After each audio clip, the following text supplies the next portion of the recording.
Welcome to Retirement Ramblings. I'm Scott, and today is day 295 on my countdown to retirement. So, the first half of my day I spent in meetings with our C suite, our new CEO, our new CFO, and our almost new CTO. Everything went well, so that worked out for me. Then I used the leftover sumai and I made wonton soup where the wontons were the sumai, and I used the chicken broth that I had made from the chicken bones I roasted, I don't know, maybe a week and a half ago. Anyway, it came out way better than the sumai standalone. So it was pretty tasty, so I was satisfied with that. Although, as I said, if I'm going to make the sumai again, I'm definitely going to run the pork through a grinder to make it much more finely diced before I try to turn it into a paste. Anyway, took care of that. Then I watched a YouTube video by Diamond Nest Egg called "Protecting Your Money from a Potential Recession: Get Out of T-bills and Money Market Funds or Not." So Jennifer from Diamond Nest Egg talked through the 12 bear markets that have happened since 1956. And as part of that video, she covered the percentage decline from peak to trough, the number of months peak to trough, the number of months it took to recover from the trough to the next peak, and also kind of peak to peak.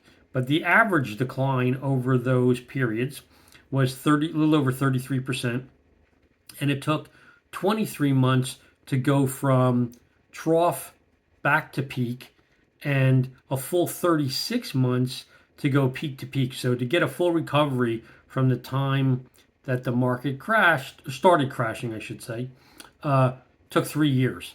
So if you were assuming that we hit the peak, let's say in mid-February, and this was going to be a bear market, which I don't think it is, but if this was, theoretically, the average would be 3 years from now before we would get all the way back to the peak that we just saw.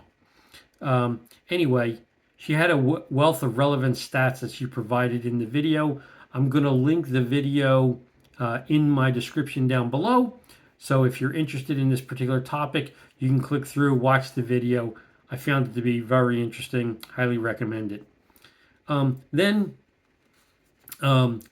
my son and his wife both went and had a set of blood tests done to create a baseline for themselves. So my son is now reaching his mid-30s, and so he wanted to have something as, a starting point, if you will, for him to be able to monitor as he ages. He sent me the results he got from his blood test, and quite honestly, I was concerned because he had an elevated ALT, AST, and triglyceride levels, and a lower HDL than someone his age should have. And when I was 31, I had to have my gallbladder taken out. My sister had hers taken out when she was 44. My grandmother had hers taken out. We seem to have a family history of gallbladder and bile duct problems. And so that usually shows itself in your ALT and AST numbers. So I asked him to go and kind of repeat his test in about 60 days to make sure there was nothing because of a trip he took or something else that might have thrown his numbers out of whack. So kind of wait 60 days, retake the blood tests, and then also add in a GGT blood test, which you use to again validate liver and bile duct issues. So that's a a gamma-glutamyl transferase test.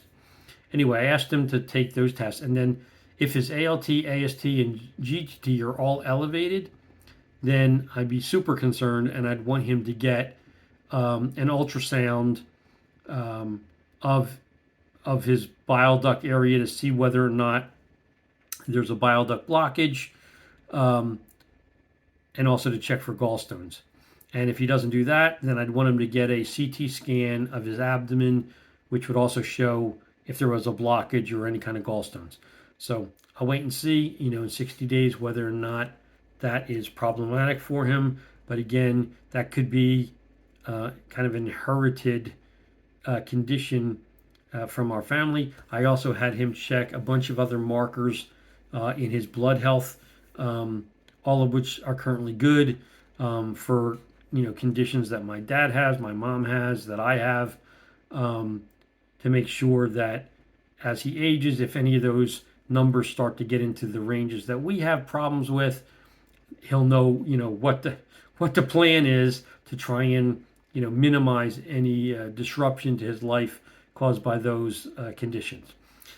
So then I took one of the Publix porterhouse steaks and I cooked that on the grill. It came out really, really well. My wife doesn't usually finish hers, and I usually end up having, mine plus leftovers of hers. Not tonight.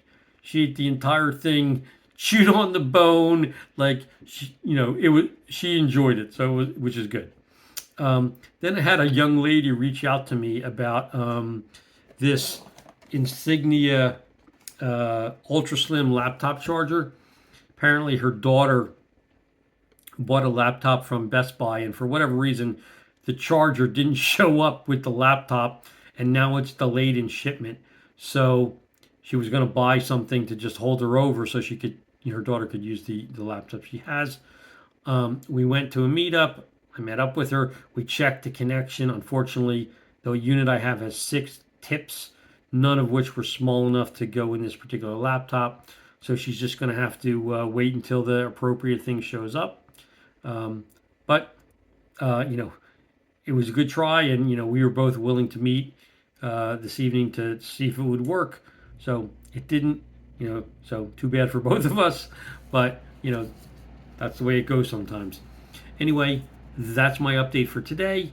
If you have any questions, any comments, please leave them in the comment section down below, or drop me an email at myretirementramblings@gmail.com.